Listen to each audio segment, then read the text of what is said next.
Amém, queridos. Graça e paz do Senhor Jesus. Amém. Glória a Deus. Muito bem-vindos, muito bem-vindas à terceira ministração de batalha espiritual e crescimento espiritual. Eu gostaria que você olhasse para alguém do seu lado e pergunte se está tudo bem com você. Diga assim: está tudo bem na sua casa, com a sua família. Diga: se não estiver bom, eu vou orar e vai ficar bom em nome de Jesus. Amém? Dê a mão para essa pessoa, abrace ela, cumprimente ela e diga assim: que bom que você veio hoje a esse lugar. Aleluia. Diga assim: esse pode ser o primeiro melhor dia da tua vida. Diga: esse pode ser o primeiro melhor dia da tua vida. Aleluia. Glória a Deus. Louvado seja o nome do Senhor Jesus. Vamos orar. Pai, toda honra, toda glória, todo louvor, toda oração, exaltação seja dado ao teu nome, Pai. Ó Deus, em nome de Jesus, pedimos que nessa noite a tua graça, a tua unção venha abraçar esse lugar de uma maneira muito especial.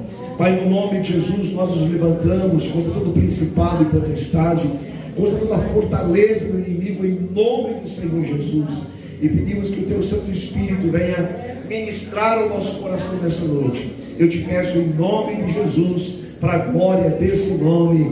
Amém, Senhor Jesus. Amém. Dê uma salva de palmas, Senhor Jesus, e podemos nos assentar na presença de Deus. Irmãos, eu me sento aqui para ministrar, não é porque é chique não, é porque eu estou com 60 anos mesmo já, né? E aí dá mais aquela impressão de estudo. Se eu vou me sentar, eu acabo pregando. Eu não quero pregar, eu quero dar um estudo, dar mais uma impressão de estudo bíblico. Temos gente nova aqui hoje, gente nova, temos um casal, é casal, né? Um casal. Pode colocar de pé só para a gente apresentar você, o pessoal ver vocês ali. Casal lindo, Deus abençoe. Sejam muito bem-vindos em nome de Jesus. Pode sentar. Gente, pode convidar gente feia também, tá? Vocês convidam só gente bonita? Pode vir gente feia também, não tem problema não, irmãos, tá? Glória a Deus. Queridos, antes eu entrar no texto, na palavra de Deus aqui, eu quero dizer algo. Aliás, abra sua Bíblia, vamos ler primeiro, que eu já pego o embalo. 1 Coríntios, capítulo 2, no verso número 12. 1 Coríntios, capítulo 2, no versículo de número 12. Aleluia. Eu louvo a Deus pela vida de cada um de vocês, pela presença de vocês. Eu sei que Deus tem algo grandioso para a tua vida hoje, em nome de Jesus. Diz o seguinte, 1 Coríntios 2, no verso de número 12. Aleluia. Olha o que diz: mas nós não recebemos o Espírito do mundo, mas o Espírito que provém de Deus, para que pudéssemos conhecer o que nos é dado gratuitamente por Deus, as quais também falamos, não com palavras de sabedoria humana, mas com aquilo que o Espírito Santo nos ensina, comparando as coisas espirituais com as espirituais. Agora presta atenção. Ora, o homem natural não compreende as coisas do Espírito de Deus, porque lhe parecem loucura, e não pode entendê-las, porque elas se discernem espiritualmente. Mas o que é espiritual discerne bem tudo, e ele de ninguém é discernido. Porque quem conhece a mente do Senhor para que possa instruí-lo? Mas nós temos a mente de quem? Cristo. A mente de Cristo. Queridos, antes eu ministrar aqui, eu quero falar aqui desse projeto que nós temos aqui. Eu falei na aula passada. Nós vamos domingo também passar para os irmãos da igreja. Nós fizemos 30 envelopes desses aqui. E eu lembro que eu disse que esses 30 envelopes, elas podem transformar a vida de 30 pessoas ou de 30 famílias. Tá bom? E alguém já pensa, deve ter $1 milhão aqui dentro. Não tem dólar aqui dentro, não. Agora, como a gente pode transformar a vida de 30 pessoas ou 30 famílias através desse envelope. Nós temos aqui dentro desse envelope 10 convites, tá? 10 convitezinhos bonitinhos, bem confeccionados, tá? E nós vamos ter um trabalho aqui no dia 31 de julho. Como vai ser esse trabalho? Irmãos, esse trabalho vai ser um trabalho muito especial, um trabalho bem sucinto, com alguns louvores e uma ministração sobre evangelismo. Nós vamos falar sobre a necessidade das pessoas entregarem as suas vidas ao Senhor Jesus. Por quê? E a gente vai ter aqui quase que um estudo bíblico, vai ser muito impressionante. A pessoa que vir participar, ela não vai ficar com dúvidas, ela não vai sair perguntando o que eu preciso fazer para ser salvo, ela vai saber o que ela precisa fazer para ser salvo. Ela pode não querer, mas ela vai saber o que fazer. E nós confeccionamos aqui esses 10 pedidos de oração, e nós confeccionamos aqui também um pequeno cartão. O que você vai fazer? Deixa eu ver aqui, pegar o cartão.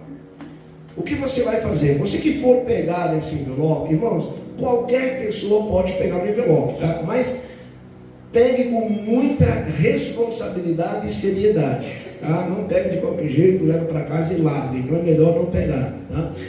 O que você vai fazer? Tem 2 fichas. Você vai pegar, você vai orar a Deus, e você vai escolher 10 pessoas. 10 pessoas. Podem ser pessoas do seu círculo familiar, podem ser pessoas do seu convívio de amizade, né? Ou companheiros, colegas de trabalho. Você vai convidar essa pessoa para vir participar do dia 31 de julho. Só que assim, irmãos, só entregue esse convite para as pessoas que vão dizer: olha, nós vamos. Se a pessoa confirmar que ela vai, depois que ela confirmou que ela vai, você vai colocar o nome dela aqui. O nome dessa primeira linha tem 10 linhas, vai colocar o nome dela e vai colocar também o contato dessa pessoa, tá? E você vai, pelo menos, não vai ficar importunando, né? Mas de vez em quando, olha, não esquece, dia 31 vai ter um trabalho lá na igreja. E vai ser um trabalho muito especial, não vai ser um trabalho muito longo, um trabalho curto, sucinto. E a gente vai ter um café, um lanche depois do culto, tá? Quanto vai custar o café ou o lanche? Nada, não vai custar nada, a pessoa não vai pagar nada. A gente sempre faz isso aqui na igreja. Então, irmãos, agora por quê? Nós estamos chamando vocês para fazer isso. Eu disse aqui na aula passada, e sempre repito isso, que a pior do que a gente morrer é a gente viver uma vida sem propósito. Eu sempre esqueço de lembrar do nome do pastor que falou isso, que eu uma vez ouvi dele. Pior do que viver é uma vida sem propósito. Deus nos chamou com um propósito. Por que as pessoas são vazias? Por que as pessoas não têm vontade de ir para a igreja? Por que as pessoas elas vêm nos cultos com dificuldade, como se fosse alguma coisa assim, fora do comum? Porque elas não têm um propósito na vida. Agora, a partir do momento que você estabelece um propósito na tua vida, e o propósito de abençoar a vida de outras pessoas, irmão, a tua vinda para a igreja vai ser com um propósito diferente. Quando você abençoar, fazer bem para as outras pessoas, você vai ser grandemente abençoado. Então é uma oportunidade de você ser um multiplicador no reino de Deus. Quando você começa a multiplicar aquilo que Deus fez na sua vida, na vida de outras pessoas, você vai ver como isso vai fazer bem a você, tá? Então depois a gente vai estar, quem quiser pegar o envelope, pastor, não sou da igreja aqui, posso pegar? Pode pegar sim, eu disse que na vez passada, pode levar envelope, pode convidar, pode trazer as pessoas aqui. Pastor, e se a pessoa converter e quiser levar para a minha igreja depois? Pode levar, não tem problema nenhum, tá? A gente vai até ajudar você a ajudar a conduzir a pessoa até na sua igreja, mesmo porque as pessoas que você convida, elas são do seu círculo de amizade e familiar, elas provavelmente vão acabar indo lá aonde você congrega, não tem problema nenhum, né? Ou também não, né? A gente não sabe, a escolha fica por conta da pessoa. Amém, irmãos? Então, está aí dado o recado. Depois quem quiser pegar, pegue, faça isso. Quem já pegou, coloque isso em prática, e eu sei que vai ser uma grande bênção para a glória de Deus. Amados, nós estamos aqui nesse seminário, e hoje vai ser uma ministração muito especial. Não vai ser a mais importante, porque nós vamos ter no próximo quinta-feira a mais importante, onde vamos falar sobre cura interior, sobre prisões da alma. Prisões da alma. Então, talvez vai ser a mais importante. Mas hoje não é menos importante. Por quê? Nós vamos falar sobre andar no Espírito. Existem muitas pessoas que já estão na igreja há muitos anos, frequentam a igreja, são pessoas salvas, mas quando a gente fala andar no Espírito, a maioria das pessoas não tem ideia do que a gente está falando. O que é andar no Espírito? É ser cheio do Espírito Santo? É o que o pastor leu, né? Antes em Atos 2, quando no dia do Pentecoste veio um som como um vento impetuoso e encheu toda a casa, e foram vistas línguas repartidas de fogo que vieram sobre cada um deles. Todos foram cheios do Espírito Santo. Andar no Espírito é alguém ser cheio do Espírito Santo. Andar no Espírito. O que é andar no Espírito? Então a gente vai entender isso hoje. Você não vai ter mais dúvida o que é andar no Espírito, e você vai começar a andar no Espírito. Nós na primeira aula nós falamos, quem lembra da primeira aula, só para dar uma recapitulada, nós falamos do poder da palavra.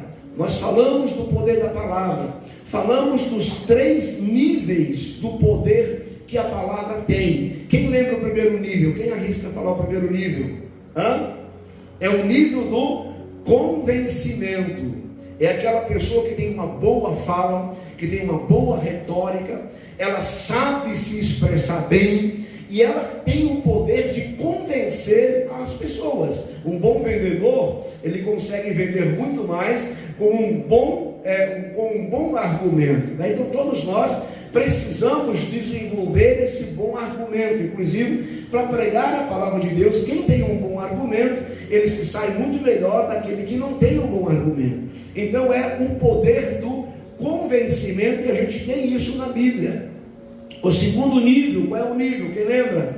É o nível do comprometimento.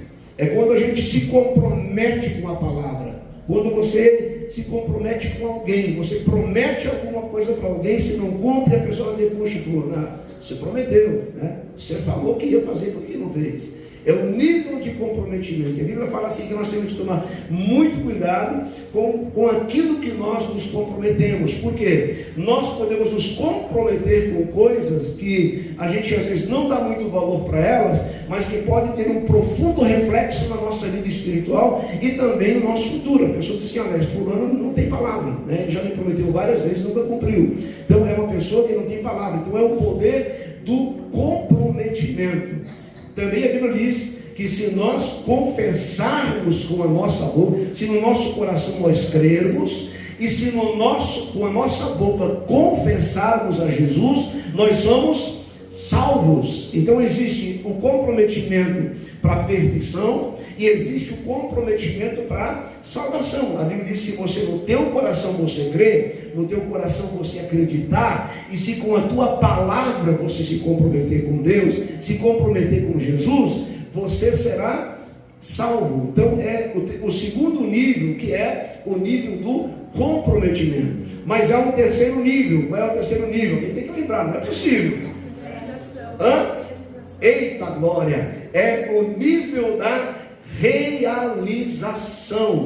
É quando você fala e as coisas acontecem. Nós usamos um exemplo, por exemplo, de Elias, né? Elias, ele disse: 3 anos e meio não vai chover, e 3 anos e meio não choveu. Nós temos outros exemplos de Eliseu. Eliseu olhou para 40 meninos que chamaram ele de calvo. Foi Eliseu, Elias? Eliseu, né? Eliseu chamou de calvo, e ele amaldiçoou aquelas crianças, e saiu um urso e comeu 40 crianças. É um negócio, né, estranho, mas aconteceu, porque há um poder naquilo que a pessoa fala. É o poder da realização. Então, nós vamos em Atos Apóstolos, em Jó 18, 21, se não me engano, diz assim: une-te, pois, a Deus, e então te subvirá o bem. Aceito, peço-te a lei da minha boca, põe as minhas palavras no teu coração. Se te converteres ao Todo-Poderoso, serás edificado. Afaste a iniquidade da tua tenda, então amontoarás o ouro como o pó, e ouro e o fio como as pedras do ribeiro, e o Todo-Poderoso será por ouro e por prata amontoada. E depois diz assim, e se tu determinares algum negócio, ser-te-á firme, e a luz brilhará em ti. Deus salvará até o que não é inocente pelo poder da tua palavra. É tremendo isso, né, irmãos? É o poder da realização. Se você se une a Deus, se você anda com Deus, se você tira as coisas erradas da tua vida, o teu poder de comprometimento, ele é tão forte, ele é tão tremendo e poderoso, que até mesmo pessoas que não são inocentes, Deus salva elas pelo poder da tua palavra. Por quê, irmão? Tem muita gente na vida errada. Muita gente na vida errada. E a pessoa está lá na beira da morte, e Deus salva. Deus não deixa a pessoa morrer às vezes, porque tem uma mãe lá orando, tem uma avó orando, tem um pai orando.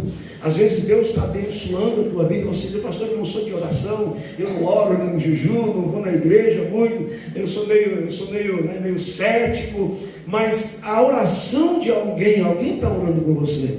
E através do poder desta oração, porque a oração dessa palavra, dessa pessoa, ela tem poder de realização. E como ela tem poder de realização, Deus acaba o quê? Deus acaba realizando aquilo que a pessoa pede. Então, o terceiro nível é o poder da realização. Nós estávamos conversando esses dias, estava indo pregar em Criciúmal. Eu vou dar uma pequena fala sobre isso, é um alerta também, né? E a gente falou sobre questão de falso profeta, o falso profeta. E a gente, infelizmente, vê muitos falsos profetas. E a gente, quando fala de falso profeta, a gente pensa que o falso profeta é aquele que fala e as coisas não acontecem. Não é não, irmão. O falso profeta, ele fala e ele acerta todas as coisas. Ele acerta todas. O falso profeta não é aquele que erra uma profecia. Ele acerta tudo que ele fala, porque ele já foi um profeta de Deus. Igual, nós temos o exemplo de quem? De Balaão. Balaão, ele era o quê? Um falso profeta. Porém, como profeta, ele era um profeta de ofício. Então ele já foi um profeta que Deus usava, né, para o reino de Deus. Ele tinha o ofício de profeta, ele tinha o poder de realização na sua palavra, porém ele se tornou um falso profeta porque ele não estava mais trabalhando a favor do reino de Deus. Ele agora estava profetizando para quê? Para ganhar dinheiro. Ele estava profetizando para agradar as pessoas. Ele estava profetizando para si mesmo. Tanto é que, quem conhece a história, não vamos ler aqui porque não vou gastar tempo nisso hoje, mas só para você ter uma ideia, o que é o poder da realização na boca de um profeta. Quando o rei Balaque, eu acho que era, alguém lembra? O rei Balaque chamou o Balaão, eu não lembro o nome do rei, se alguém lembra, me ajuda, por favor, mas acho que era Balaque, né? Balaque chamou Balaão para quê? Para amaldiçoar o povo de Israel. Balaque disse: chama Balaão, eu vou pagar Balaão, eu te pago, e você vai amaldiçoar o povo de Israel. Por quê? Porque onde o povo de Israel passava, as pessoas temiam, porque elas serviam a um Deus vivo que respondia com fogo. E Balaque sabia que ele não podia fazer nada contra o povo de Israel, a não ser que o profeta Balaão viesse e amaldiçoasse aquele povo. E quando o profeta foi chamado, Deus não falou assim: não, é um falso profeta, deixa, não vai dar nada mesmo. Não, Deus não falou, ele não fez isso. Deus não olhou e disse: não, ele está chamando um falso profeta, então não vai dar em nada, então deixa ele fazer o que tem que fazer, mas eu faço do meu jeito. Não. Quando Balaão estava indo, o que acontece? Primeiro, Deus levanta o quê? A própria jumenta para falar com Balaão, tentando impedir Balaão de ir lá e amaldiçoar o povo de Israel. Deus tentou impedir, por quê? Porque ele sabia que Balaão, sendo um profeta de ofício, o que ele falaria teria que acontecer. Mas quando Balaão ele vence ali a jumenta, quando ele chega e olha para o povo de Israel, quando ele olha para aquela multidão de gente, o que Balaão faz, irmão? Quem lembra? O que Balaão faz? A Bíblia diz que Deus mudou a palavra na boca de Balaão. Olha como isso é sério, irmãos. Estou fugindo do assunto que eu ia falar hoje, mas já volto. Olha como isso é sério. Deus mudou a palavra na boca de Balaão. Ao invés de Balaão amaldiçoar Israel, ele fez o que? Ele fez foi abençoar. Ele abençoou. Deus mudou a palavra, porque se ele amaldiçoasse, como ele era um profeta de ofício, como eu já disse, e que a palavra dele tinha poder de realização, aquele povo seria amaldiçoado. Mas Deus muda a palavra na boca de Balaão, não muda? Ele muda a palavra para que Balaão não cometesse essa besteira de amaldiçoar, mas de abençoar o povo de Israel. Então é esse nível de poder que a nossa palavra tem. E eu só vou terminar aqui. Esse nível de poder na palavra, ele não está só no nível espiritual de Deus. Existem 3 espíritos. Já estou indo no assunto aqui agora, tá? Existem 3 espíritos que agem no mundo. Existe primeiro o Espírito Santo de Deus, o espírito humano e o espírito maligno. Esse espírito humano, ele pode ser o quê? Ele pode ser, ele pode abençoar positivamente, ou ele pode amaldiçoar. E ele pode ter tanto poder positivo, ele pode ser neutro, não ter poder nenhum, mas tanto ele pode ter poder positivo de abençoar, como ele pode ter poder negativo. Vocês lembram que eu falei sobre o que as palavras são? Eu disse palavras, elas são o que, irmãos? Quem lembra? Recipientes. Palavras, eles são recipientes. E você pode carregar as suas palavras com ódio, carregar as suas palavras com raiva, carregar as tuas palavras com maldição, carregar as tuas palavras com coisas negativas, e quando você abre a tua boca e pronuncia essas palavras, elas podem causar desgraça e destruição. Provérbios 18, 21, que diz lá, quem lembra? A vida e a morte está no poder da língua, aquele que a ama comerá do seu fruto. A bênção e a maldição está no poder daquilo que você fala. Então, nós temos de cuidar muito, tomar muito cuidado com as nossas palavras. Temos que tomar muito cuidado com os nossos sentimentos, porque os nossos sentimentos carregam as nossas palavras.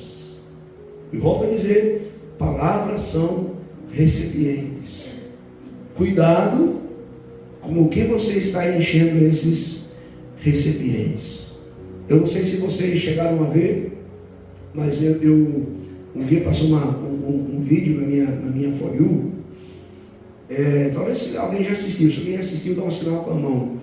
Um cientista chinês, ele pegou três xícaras de arroz, cozinhou as 3 xícaras de arroz, colocou 3 xícaras de arroz.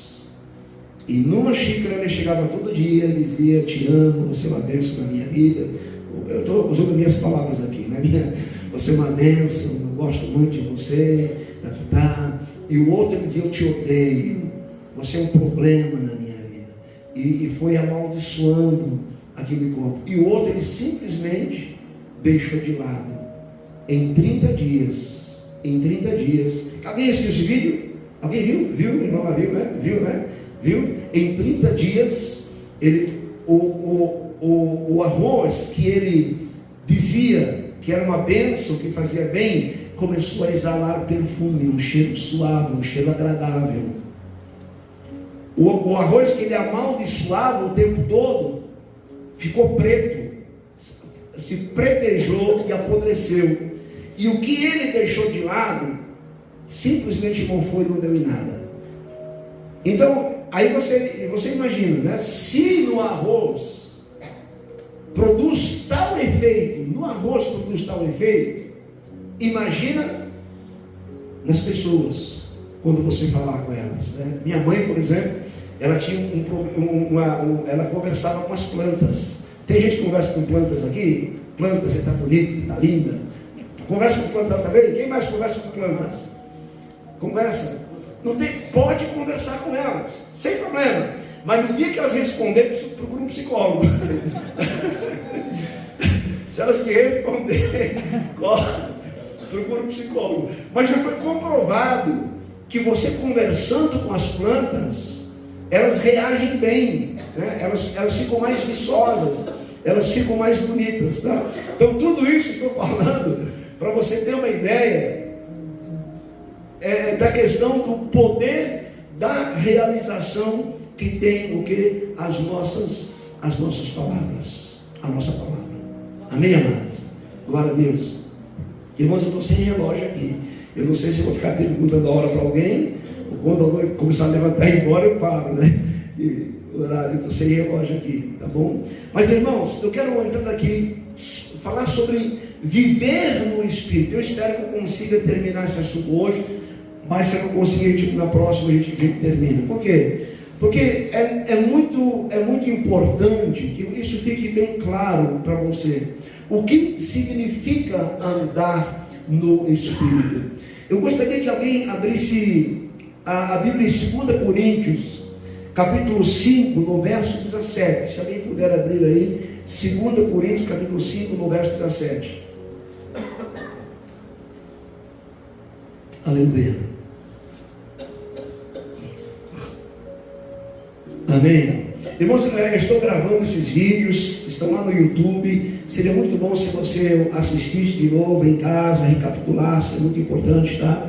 Para você ter aí o maior entendimento daquilo que nós estamos ministrando aqui. Gente, tem chá lá atrás, quem quiser tomar chá, levantar, tomar uma água, um café, pode ser, tá?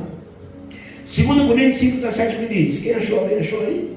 Pelo que, se alguém está em Cristo, nova criatura é. As coisas velhas se passaram, mas tudo se fez novo. Amém. Olha o que 2 Coríntios 5, 17 está dizendo. Ele diz: se alguém está em Cristo, se alguém está em Jesus, uma nova criatura é. As coisas velhas se passaram e tudo se fez novo.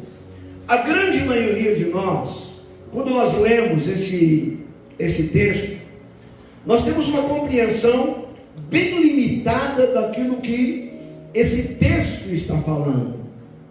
Por que a nossa compreensão é limitada? Porque quando a gente lembra desse texto, que aquele está em Cristo, nova criatura é, as coisas velhas passaram, tudo se fez novo, o que vem na nossa mente é aquela nossa velha natureza.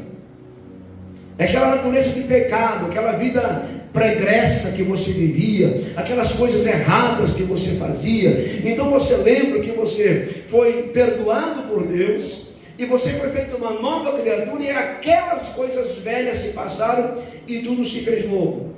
Porém, nesse texto tem muito mais do que simplesmente o abandono de uma velha natureza e a implantação de uma nova natureza. Existe muito mais do que isso. Existe uma nova realidade de vida. Diga comigo assim: nova. Diga uma nova realidade de vida. Existe muito mais do que apenas salvação. Existe muito mais do que um divisor de água entre a velha natureza e a nova natureza. Mas existe o que? Existe uma nova realidade.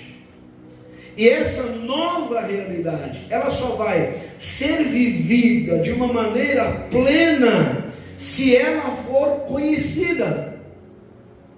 Por isso que Jesus, em João 8,32, o que ele diz? E conhecereis a verdade, e a verdade vos libertará. Porém, a verdade, ela não vai só te libertar daquilo que é engano, mas ela vai revelar uma nova realidade.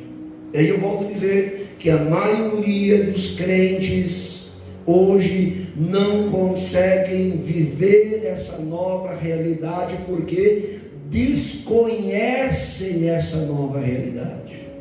E se nós desconhecemos essa nova realidade, nós não conseguimos vivê-la de uma maneira plena. Glória a Deus. Eu vou falar algumas coisas que hoje, alguém pode dizer o horário de oração? Para mim? 8h30. Tem bastante tempo ainda. Irmãos, eu vou falar aqui algumas coisas hoje, algumas verdades, que podem parecer, talvez, agressivas, mas eu gostaria que você entendesse uma coisa. O que eu falar aqui, irmão, eu jamais falaria para ofender alguém, jamais. Eu falaria qualquer coisa para ofender alguém.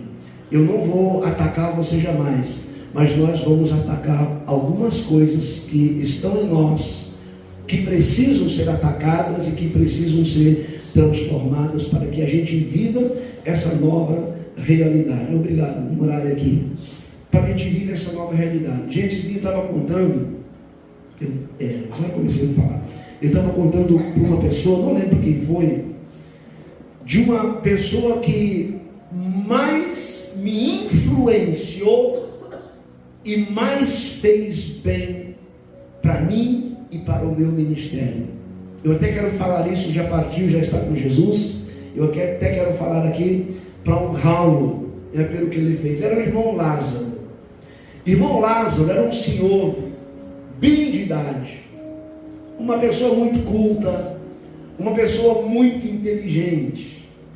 E quando nós começamos a nossa igreja, lá na capital de São Paulo, era uma igreja bem grande, né? O salão era enorme.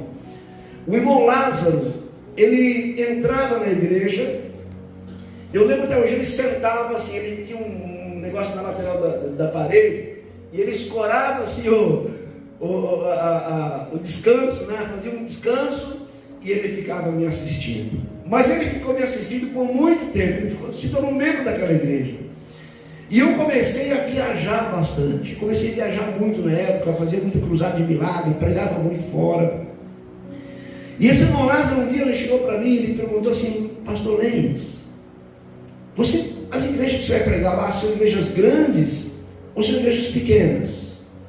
Eu disse: irmão, eu vou pregar onde me chamar, aonde quiser me ouvir eu vou lá no fundo da grota lá onde tem 10 pessoas, mas eu prego para multidão de pessoas. Tem vezes que eu faço trabalhos que fecham a cidade e dá multidão de gente.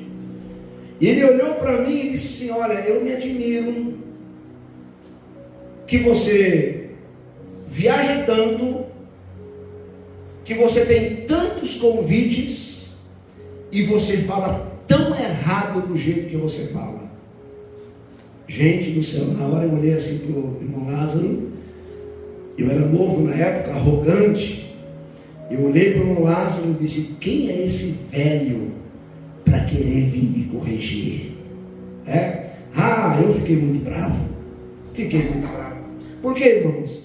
Vocês conhecem a minha história. Eu não estudei, né? Falou toda vez isso aí.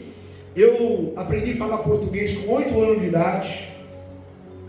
Falava tudo errado, até hoje eu falo errado. Não estudei, falava tudo errado. E assim eu fui. E quando ele me falou isso, eu fiquei com muita raiva dele. Mas de verdade, irmão. Quando eu fui num outro culto, já olhei com ele com outros ares, né? Já me tentei desviar dele, mas ele continua lá, né? Assistindo. Aí passou algumas pregações, ele chegou e falou assim para mim: Pastor Lenz, você pensou no que eu te falei? Eu disse: não, esqueci, mas ele estava com raiva dele. Não, eu não pensei. Pensa com carinho no que eu te falei. Passou mais um tempo. Ele falou assim: pastor, você já escutou uma pregação tua? Eu disse: irmão Lázaro, eu não gosto de ouvir minha pregação, eu não gosto de ouvir minha voz. Tem alguém que não gosta de ouvir a sua própria voz? Tem alguém aí? Eu não gosto de ouvir minha própria voz. No outro domingo ele veio com um gravador. Naquela época tinha aquele gravadorzinho pequeno, sabe, a repórter, aquele gravadorzinho pequeno, com aquelas fitinhas. Ele falou: pastor, eu vou te dar esse gravadorzinho de presente. Dá esse gravadorzinho, grava a tua pregação e escuta ela. Tá bom, irmão, obrigado, eu vou fazer isso, mas eu não queria fazer isso. Aí um dia, eu estou gastando tempo nisso porque eu sei que vai ser proveitoso de alguma maneira. Aí um dia eu falei: quer saber? Eu vou escutar para me parar de encher minhas paciências. Eu vou escutar a minha pregação. Aí eu peguei, ouvi, gravei e eu ouvi a minha pregação.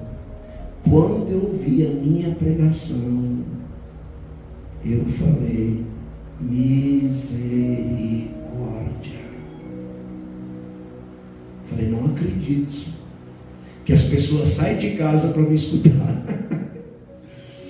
Não acredito que as pessoas saem de casa para escutar essa minha falação. Tudo errado, palavras cacofônicas. E eu disse: Jesus de Nazaré. Em outro domingo, o irmão Lázaro chegou para mim e falou assim: e aí, pastor, fez o que eu te pedi? Eu falei: eu fiz. Ele disse: você quer minha ajuda? Eu quero. Eu quero a tua ajuda. Ele pegou todos os cultos, todas as palavras erradas que eu falava. Até hoje a gente cita versículos, né? Algumas coisas, menções erradas. Ele foi anotando. O primeiro culto, irmão, foi uma apostila que ele me deu. Quando eu olhei, falei: meu Deus do céu. Bom, por que eu estou dizendo isso? Porque as pessoas que realmente amam você e querem o seu bem, elas são honestas com você. As pessoas que nos criticam, existem dois tipos de crítica. Existe a crítica destrutiva, aquela pessoa que critica você para te destruir, ou aquela pessoa que critica você para tentar ou te ajudar. Então, estou até falando isso em homenagem, né, à memória dele que já faleceu, mas foi a pessoa que mais me ajudou em todo o meu ministério. Foi a pessoa que mais me fez bem. Infelizmente hoje nós temos um tempo onde as pessoas, um pastor, né? Nós temos o nosso pastor Johnny. É difícil o pastor corrigir um membro, porque as pessoas não querem ser corrigidas. Eu lembro um dia um irmão cantou, lá em Cruzeiro, na igreja, o irmão cantou aquele hino lá, como é que foi o hino? Foi na cruz onde um dia eu vi. Achou aquela parte, dessa graça sem paz. Aí eu canto graça sem, ele cantava, em vez de cantar graça sem par, ele dizia graça sem paz. E aí eu cheguei, e era um diácono, irmão, não era. Eu cheguei nele e disse: irmão, não é graça sem paz, é graça sem par. Sem par quer dizer, não existe graça igual, né? Não existe graça, não há par para essa graça. Ele olhou para mim, fechou a Bíblia, desceu do púlpito e até hoje não voltou mais, pastor. Não voltou mais. Então, irmãos, quando alguém nos corrige com amor, aceite isso, é para o teu bem. E nós precisamos, eu tenho pessoas que me corrigem, eu preciso disso. Quando eu erro, eu tenho pessoas que me corrigem: pastor, vou te pegar no pé, né, Tony? A gente faz comigo.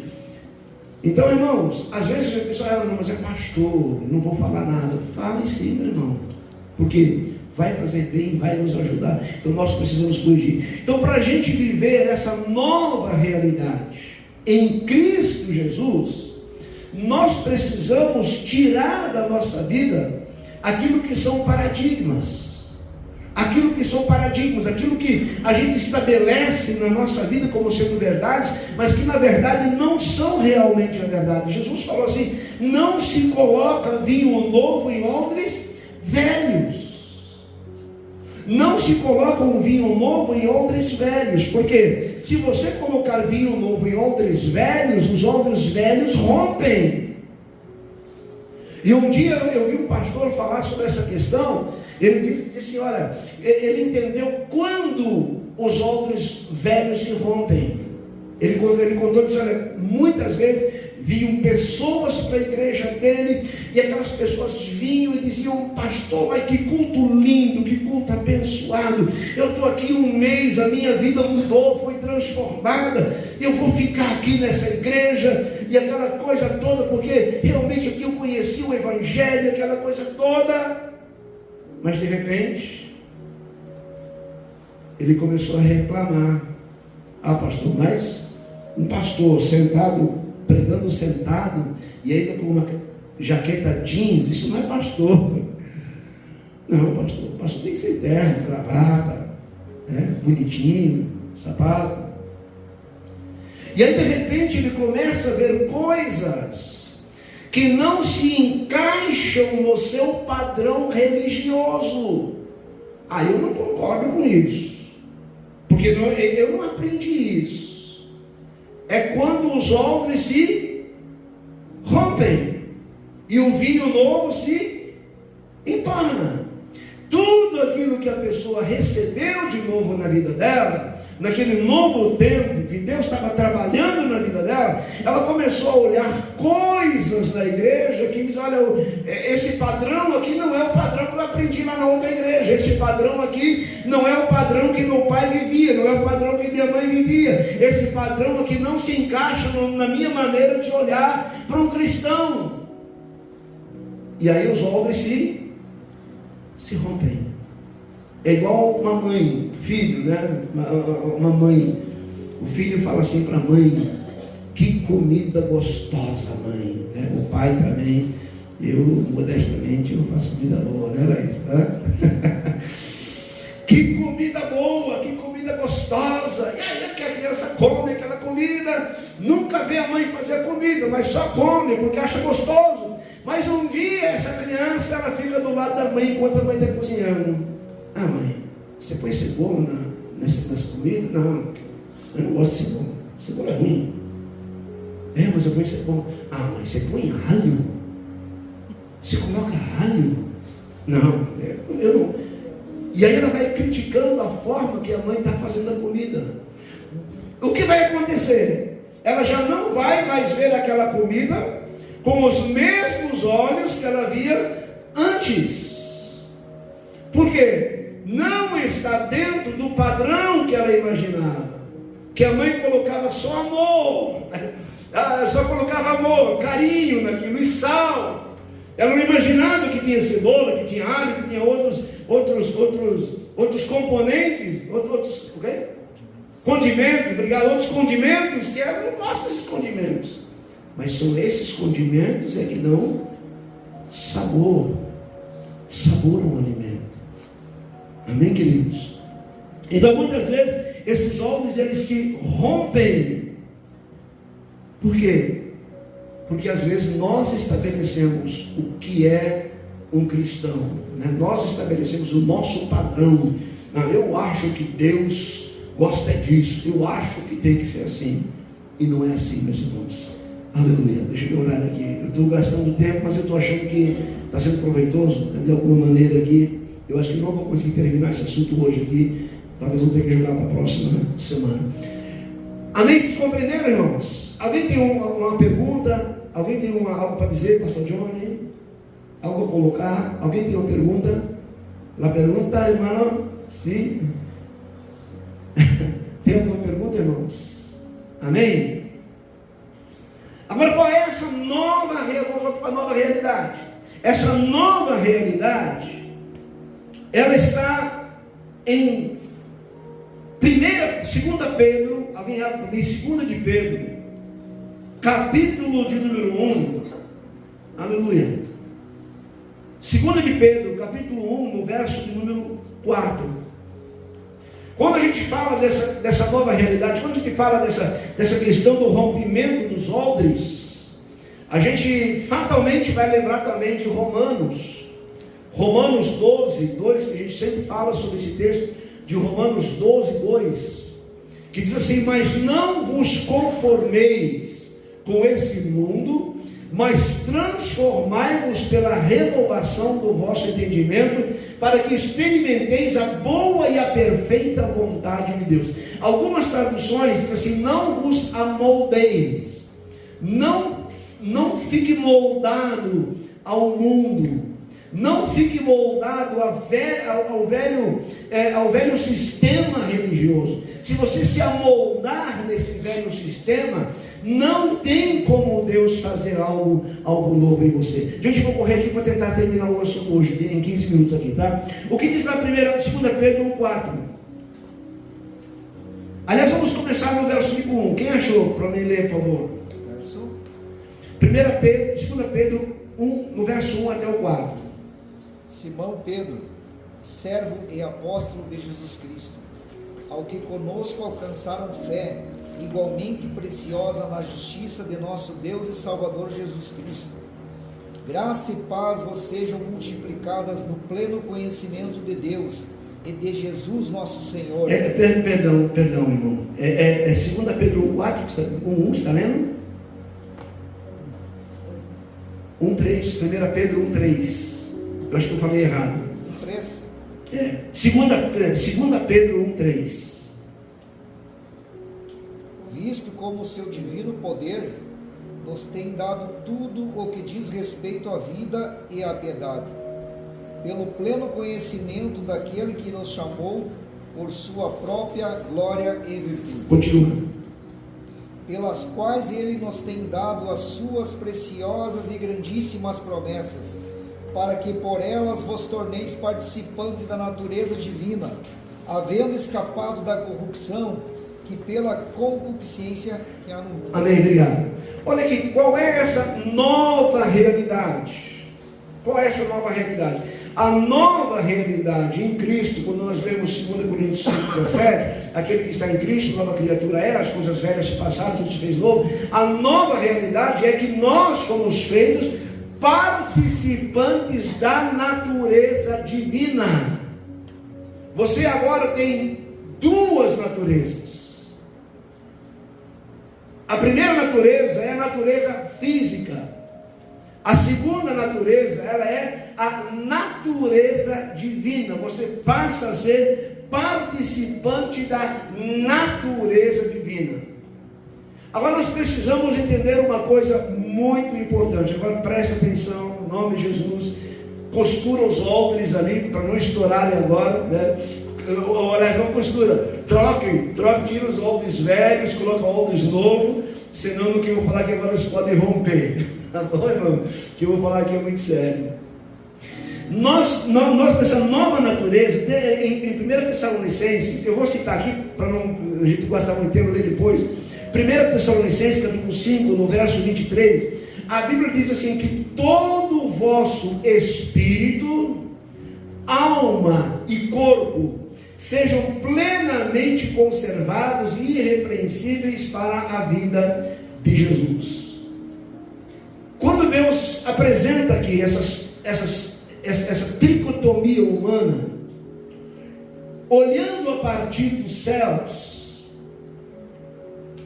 Deus ele nos vê como um ser espiritual, que possui uma alma e que habita onde? Em um corpo.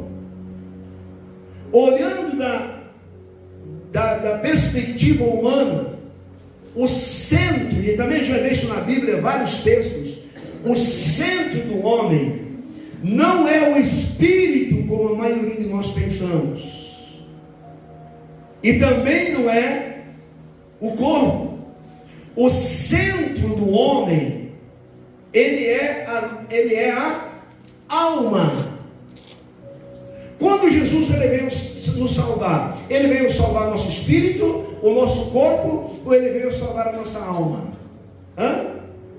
Quando a gente prega o evangelho, a gente fala que nós vamos ganhar espíritos? Não, nós vamos ganhar almas. Nós vamos ganhar almas. Por quê? Porque a alma, ele é o centro do homem. Tanto é que quando eu falo espírito, alma e corpo, a alma está no centro, ela está no meio. E quando a Bíblia fala de andarmos no Espírito, ela não está falando de andarmos cheios do Espírito Santo, claro que é uma realidade. Mas quando a Bíblia fala que nós temos que andar no Espírito, ele fala de conexões. A tua alma está mais conectada à tua carne, ou a tua alma está mais conectada ao Espírito? A Bíblia diz assim: como nós temos corpo terrestre, nós temos também corpo espiritual. E não põe as pedras no chão, por favor, não atira agora não, tá? Guarda as pedras aí. Então, irmãos, quando a nossa alma ela está conectada ao físico, é porque nós ainda somos o quê? Carnais. Nós somos carnais. Mas quando a nossa alma está conectada ao espiritual, nós nos tornamos seres espirituais. Por exemplo, nós temos vista e nós temos visão. Qual é a diferença da vista e qual é a diferença da visão? No corpo físico você tem o quê? Vista. Então você no físico você vê como as coisas são. Então o homem carnal vê como as coisas são. E quando a gente anda, e a Bíblia diz que nós não andamos por vista, mas andamos por fé, andamos por fé. Quando nós andamos por vista e vemos como as coisas são, nós somos influenciados pela realidade a qual nós vemos. Quando tem crise, a gente se prepara para a crise. Quando temos sintomas de doença, a gente se prepara para ficar doente. Mas quem tem visão, presta atenção, não vê as coisas como elas são. Quem tem visão, ele vê como deveria ser. É diferente. Quando você tem visão no Espírito, você vê como as coisas deveriam ser. E aí você vai mudar a rota. Você vai mudar as tuas atitudes. Por quê? Porque você não está só vendo, porque a tua visão, a tua vista, ela está te mostrando como as coisas são, e aí você pode entrar em desespero, em pânico, em um monte de coisas. Mas quando você tem visão, eu sei como vai ter que ser as coisas. Então eu vou trabalhar, eu vou caminhar, eu vou andar para que as coisas sejam como elas devem ser. Essa é a diferença. Essa é a diferença. Irmão, não vai dar para terminar, eu acho que eu tenho que passar para a semana que vem. Mas nós precisamos entender, por isso que a Bíblia fala assim, que o homem natural, em 1 Coríntios 2,14, o homem natural não compreende as coisas do Espírito. É por isso que muitas vezes, quando alguém fala em revelação, profecia, quando Deus te dá revelações, muitas vezes os homens se rompem. Por quê?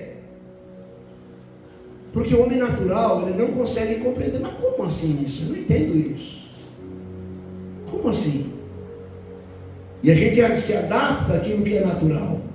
E quando algo sobrenatural, uma revelação sobrenatural vem, os nossos olhos se rompem. Não, eu não entendo nada disso, está por fora. Isso é heresia. Isso é heresia. Amém, queridos? Deixa eu seguir aqui. Aleluia. Agora, quando você anda no Espírito, você anda no sobrenatural. Por isso, irmão, gente, põe uma coisa na tua cabeça. Não tem como explicar Deus ou as coisas de Deus. até onde Deus revela, a gente consegue explicar. Porque as coisas de Deus são sobrenatural. Diga assim, diga sobrenatural. O que é sobrenatural? Está acima do natural. Por isso que as pessoas que são espirituais não são compreendidas. Esse camarada é doido, ele faz umas coisas que não entendo. Ele fala umas coisas que não entendo. Eu não sei o que está enfiado na igreja o tempo todo. Não sei o que ele ganha com isso. Porque você está vivendo o que no sobrenatural. Agora nós precisamos andar no Espírito. O que é andar no Espírito? É conectar a tua alma, os teus sentimentos ao espiritual. Agora, como se faz isso? Não vai dar tempo de falar isso hoje. Vou falar na próxima aula. Como a gente consegue fazer isso? Irmãos, quando a gente fala assim, ó, Deus falou comigo, tem gente que fica assim, Deus falou. Irmão, Deus fala. Deus fala. Diga assim, Deus é um Deus que fala. Deus é um Deus que fala. Diga, Deus fala. Deus fala. Deus fala, irmão. Agora ele não vai falar ao teu ouvido natural. Ele vai falar ao teu ouvido espiritual. Agora, como ele vai falar ao teu ouvido espiritual, se o centro do homem está conectado ao natural? E você não consegue se desconectar do natural para se conectar no espiritual. Por isso que ele fala assim, andai no Espírito. Quando ele fala assim, olha, andai no Espírito, o que você entende, irmão? No domingo vai no culto lá e seja espiritual. Quando ele fala andar no Espírito, é você praticamente se desconectar naquilo que é natural e você andar no sobrenatural. É essa nova realidade que 2 Coríntios 5,17 está dizendo, que está em Cristo, novo criador é, as coisas velhas se passaram. Essa é a nova realidade. Conecte-se ao espiritual. Agora vamos ver rapidamente aqui. Quais são os sentimentos? Depois disso eu vou encerrar aqui, irmãos, tá? Eu tenho que terminar a prova, é muita coisa para falar aqui. Quais são os sentimentos da alma? Quando você sente alegria, é o que? A tua alma. Quando você sente tristeza, ansiedade, depressão, sensação, quem diz? Eu tive a sensação. Ele falou isso aí, né? Eu tive a intuição. Sensação e intuição é da alma. Você sabia que a primeira manifestação de Deus na vida do ser humano é intuitiva? Sabia disso? Sabia disso? A primeira manifestação de Deus. Por isso que a Bíblia fala que nenhum homem é inexcusável, quem quer que seja. Qualquer pessoa é indesculpável, mesmo que ela nunca ouviu o Evangelho, mesmo que ela nunca leu a Bíblia, ela tem a intuição da existência de um ser supremo. Eu já falei isso aqui, eu lembro que já falei isso aqui. O índio, por exemplo, por que o índio ele serve ao Deus Tupã? Nunca ninguém falou para ele de Deus, nunca ninguém falou dele de Jesus, do Evangelho, mas ele crê numa entidade porque a intuição dele diz, olha, tem um Criador. Tem um Criador. Então Deus se manifesta na intuição. Na intuição também a Bíblia diz que a Bíblia fala que as leis de Deus estão escritas na tábua do nosso coração. Ou seja, as leis de Deus nós as trazemos na nossa intuição. Por que mentir é pecado? Porque o padre, o pastor te ensinou? Não. Por que matar é pecado? Por que prostituir é pecado? Ninguém precisa te ensinar essas coisas. Por que maltratar o outro? Você sabe que é pecado. Não precisa ler a Bíblia para isso. A intuição já diz para você, olha, isso é pecado. Você já tem o tribunal divino em você mesmo, que julga e fala o que é certo e o que é errado. Não precisa nem ler a Bíblia, porque está na intuição. Agora o Espírito, para encerrar aqui de novo, pela 10ª vez, já terminei umas 10 vezes aqui, agora de verdade. Agora o Espírito, como se o Espírito se relaciona com a alma? O Espírito, ele produz impressões. Você tem uma impressão tão forte no teu coração, e que você sabe que é alguma coisa que é sobrenatural. Eu tenho uma impressão, eu tive uma impressão. Quando eu falo de impressão, não é um pré-julgamento, é uma impressão. Sabe que está impresso, foi impresso na minha mente. Deus falou comigo, ele imprimiu na minha mente algo que ele quis me comunicar, ou através de sonho, visão, revelação. Segundo, visões. Visão é diferente de enxergar. Deus nos dá visões. Deus fala conosco através de visão, imagens, vozes e através de revelação. Mas eu sei como, pastor, como eu posso viver assim, como eu posso andar no Espírito. Infelizmente hoje o tempo não dá, mas você vai saber como, porque não adianta eu falar para você que você tem que fazer isso e não ensinar para você como. Não vai resolver nada. Mas a grande verdade é que existe uma nova realidade na qual você pode viver nela. E nessa realidade, tudo se torna possível àquele que crê. Tudo se torna possível. Você sai do mundo de impossibilidades e você vai para o mundo de possibilidades. Porque você não só enxerga as coisas, mas você tem visão. O que meu olho me mostra é uma realidade, mas a minha visão me mostra outra realidade.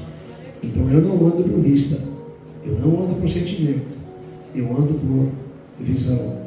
Provérbios 29, alguém pesquisa aí?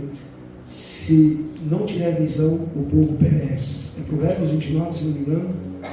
Se não tiver visão, o povo perece. Se não há visão, por quê? Por que o povo perece? Porque o povo anda por aquilo que eles enxergam e não por aquilo que deveria ser. É diferente. Amém? Compreenderam, queridos? Amém? Dá uma salva para Jesus aí, dá uma chacoalhada para o irmão e a porta, meu irmão. Aleluia! Há uma nova realidade. Irmãos, as coisas de Deus são reais. Nós só precisamos conhecê-las. Precisamos vivê-la. Andai em espírito e não satisfareis o desejo da carne. Uma nova realidade. Por isso que é possível ter paz. Aquele que habita no esconderijo do Altíssimo, a sombra do Onipotente descansará. Tem descanso em Deus. No meio da tempestade, dos temporais da vida, há descanso em Deus. Pastor Johnny, dá para louvar um louvor? Em nome de Jesus Cristo. Aleluia. Eu quero convidar você, ou no próximo ou no outro, a gente vai encerrar esse assunto, porque no próximo eu vou falar sobre cura interior, mas eu devo terminar aqui. Eu vou ensinar você como você pode andar no Espírito e não na carne. Pastor, vamos louvar a Deus. Você coloca de pé em nome de Jesus. Aleluia.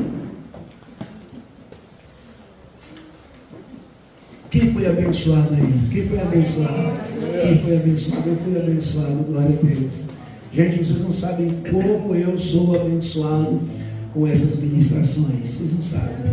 É que vocês imaginam que o pastor já sai de casa com tudo assim na cabeça. Ele vai vir aqui, vai, né? Minha esposa fala assim, negócio é fácil, né? Você pega um texto na frente, pega na frente lá e arrebenta. Não é assim não, irmãos. Quando alguém me falou assim, eu preciso começar um seminário, eu falei, eu não tenho nada para falar no seminário. Eu vou falar o que no seminário? Eu vou falar o que no seminário? Não tenho nada para falar. Aí quando eu termino, às vezes uma reunião, eu diz, não tenho nada para falar na próxima. E sabe o que eu faço para aprender? Eu escuto as minhas pregações. Eu vou escutar como se alguém estivesse pregando e falando, meu Deus, né? Meu Deus, como é que pode? Tá bom? Chama-se o quê? Revelação. Quem sabe o que é revelação? Vocês sabem. Hã? O que é revelação? Diga: revelação é uma abertura no mundo espiritual que nos dá um conhecimento sobrenatural. Diga: revelação é uma abertura no mundo espiritual que nos dá um conhecimento sobrenatural. Vamos orar com